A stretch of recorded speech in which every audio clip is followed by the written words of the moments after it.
não quer dizer que a pessoa vai viver eternamente na vida do outro.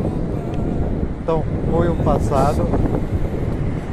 Se eu errei, com certeza não foi com o intuito de errar. E eu carrego a história da minha convivência com cada um de vocês. Agora, minha filha, ela não deveria ser influenciada para ter uma visão distorcida a respeito do pai, ok? Até porque foi a única filha dos 5 filhos que eu digo que eu tenho, ou que eu tive, que eu desejei. E quando ela foi desejada, quando ela nasceu, todos os outros já eram praticamente maiores.